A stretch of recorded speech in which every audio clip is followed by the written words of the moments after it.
If you were reading Egghead week to week, you might remember a certain debate that was going around the community at the time, and still goes on today to be fair, and that is Zoro versus Lucci. The powers that Zoro was using at the time, and therefore the difficulty that he took down Lucci with.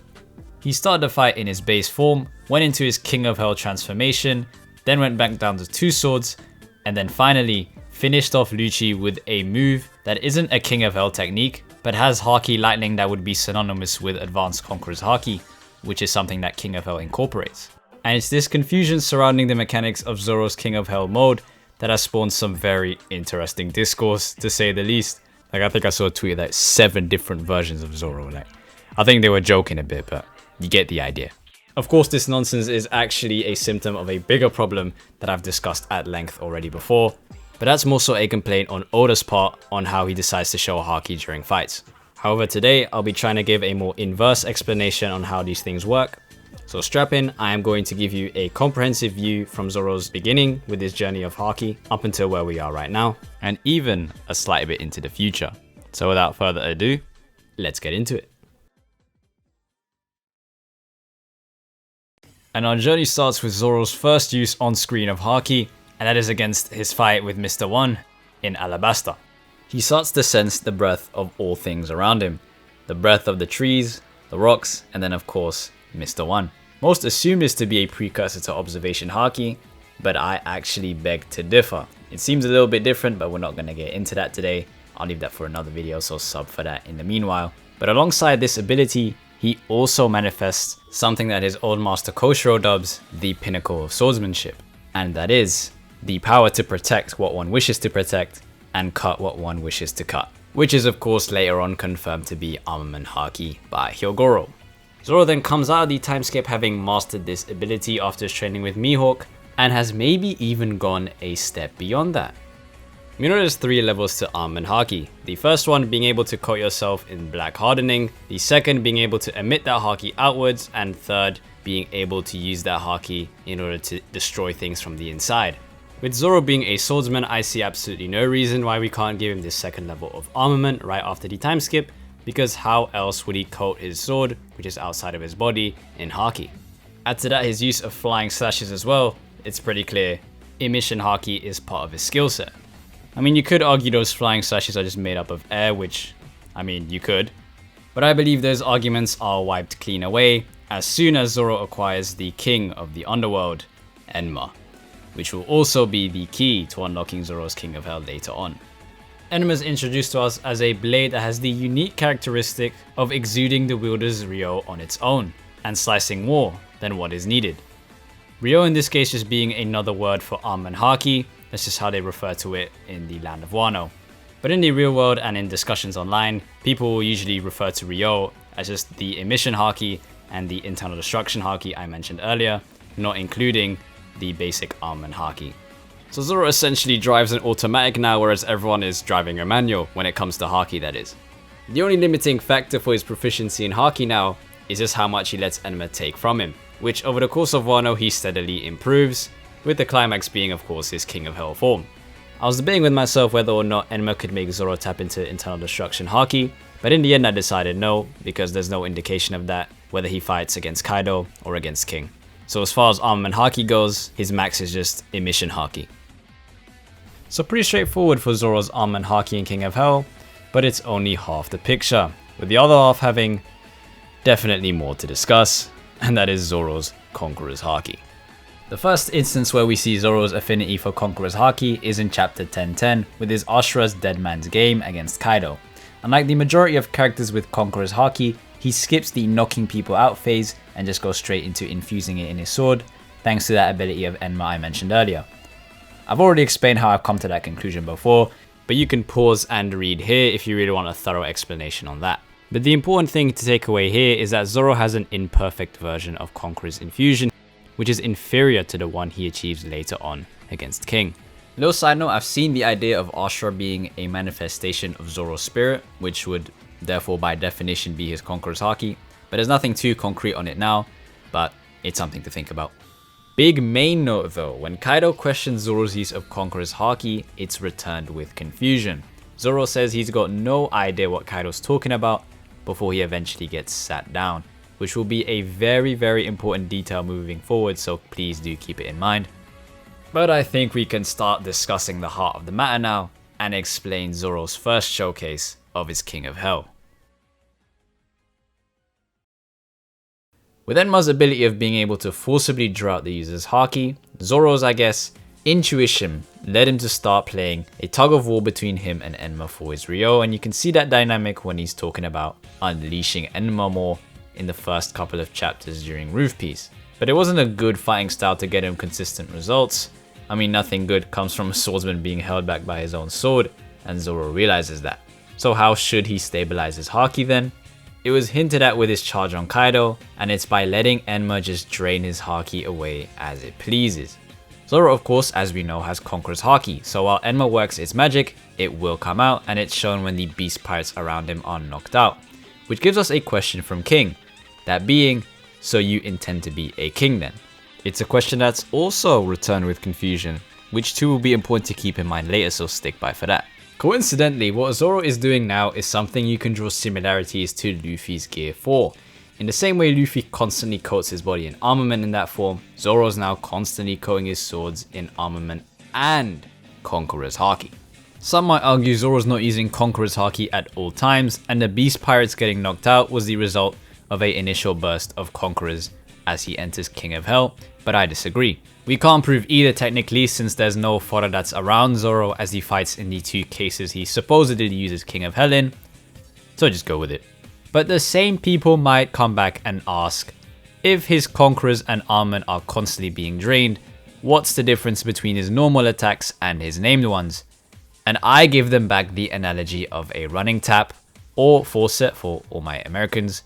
If King of Hell for Zoro's normal attacks has it on a low flow rate, then when he does a bit more of a extravagant move, the tap would be at its highest.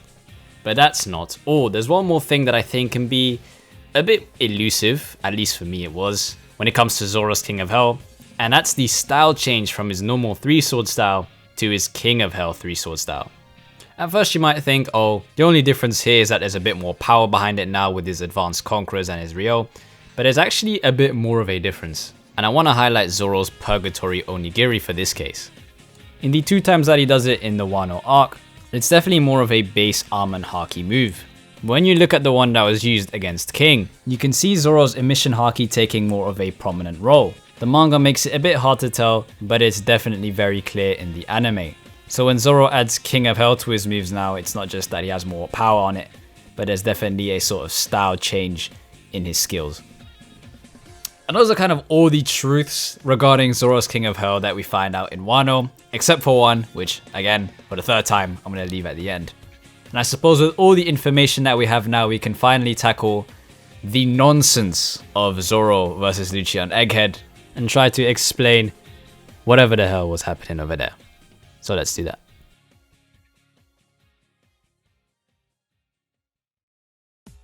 Following their initial clash 2 chapters ago, Zoro and Lucci go at full strength in chapter 1093. And it's here where we get our first point of contention, and that is whether or not Zoro used King of Hell against Lucci. Well, there is an established visual for King of Hell set to us at Wano in the manga and in the anime, and that's with the green fire for his Armament Haki and the black lightning for his Conqueror's Haki. I think? I'll be real, it's a bit more guesswork than I'd like, but I feel it's reasonable since Zoro's Ryo was represented with something that looks akin to fire prior to his King of Hell awakening, and of course, more obvious, black lightning being the indicator for Conqueror's infusion has pretty much always been the case. So yes, I do think Zoro uses his King of Hell form in this particular part of his fight against Lucci.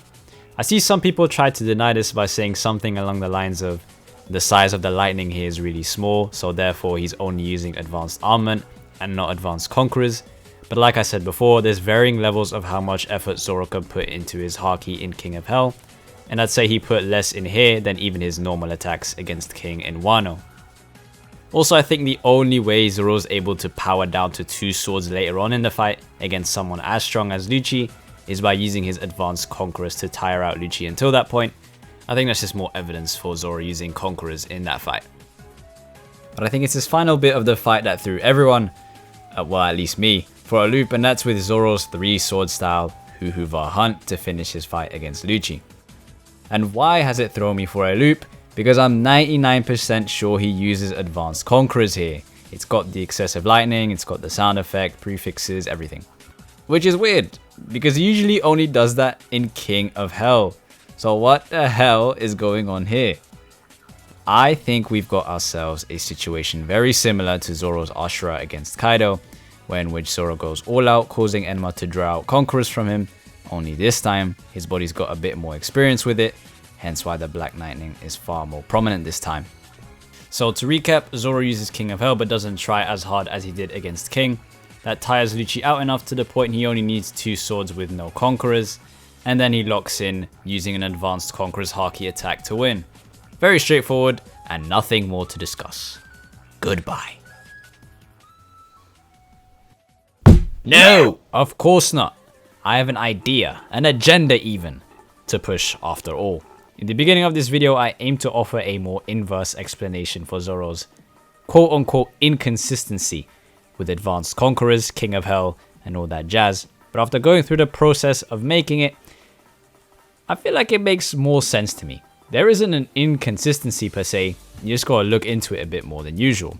But nonetheless, all the nonsense around Zoro gave me an idea that may be part of Oda's schedule for Zoro's power-ups, and it's that Zoro hasn't acknowledged himself to be a user of the Supreme King Haki, which may sound a little far-fetched, but bear with me.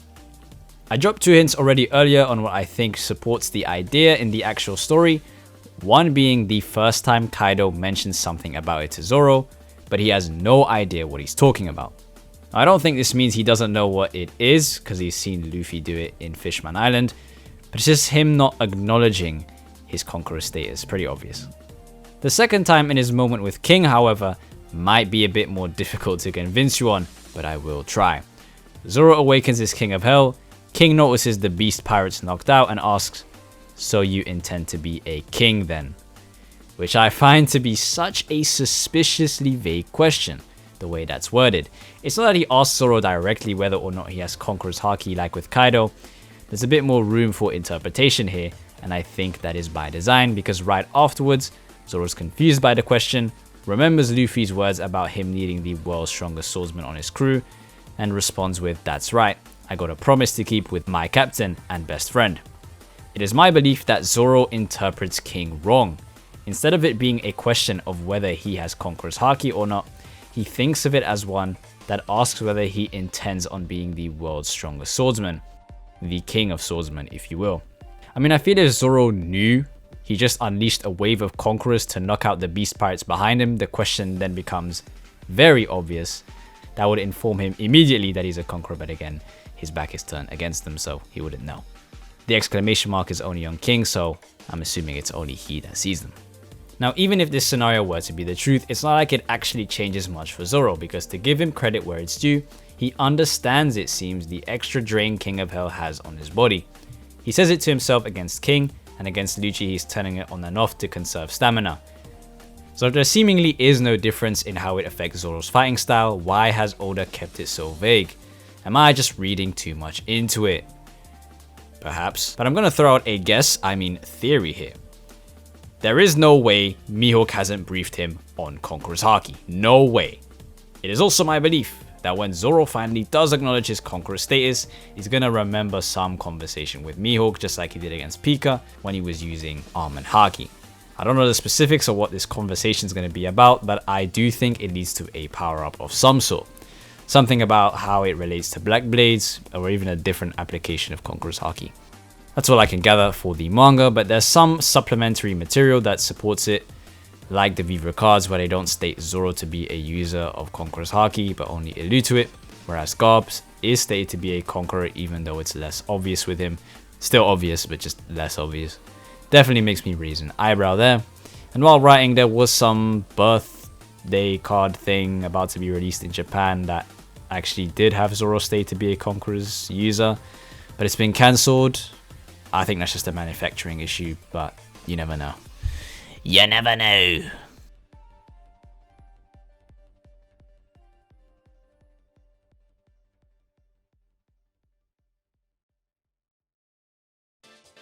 Another victim of Oda's pen, eh?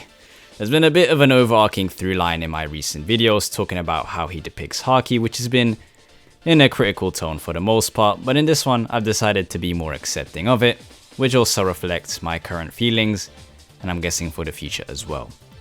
Only because I think it's his intention to keep it like that, not because he can't be asked to make different indicators or something, although it might partly be that now that I think about it. But because he wants to keep Haki a little mysterious, you know, give it that mystic vibe, which I think the materialization of a person's will should be, that only half of a small strip around the planet actually knows about, you know, I agree with that. That concept has a lot of potential to be expanded upon, and I think we'll see that very soon. And I definitely plan on making videos on it, that is for sure. And as for Zoro, I feel like I've tried my best to explain his abilities, which at first glance don't seem that confusing, but the more you start to look into it, it might start to be that way. And I'm also really convinced of him not knowing he's a Conqueror. I stand on that, like, honestly, bro, I'm very convinced on that. I think Oda's given himself plausible deniability with that conversation with King. I just had to reiterate that point in a more structurally sound manner, because I really believe in it. Low-key the reason I made this video, but, you know, I just had to make it a bit more marketable, let's just say that. In any case, thank you for listening all the way through. I hope you might have learned something new today, and if not, learned some of my more ambitious ideas for Zoro. Of course, comment if you disagree, agree, whatever it may be. Like if you like the video, but subscribe before you do. That's all from me, and have yourself a good day. Bye bye.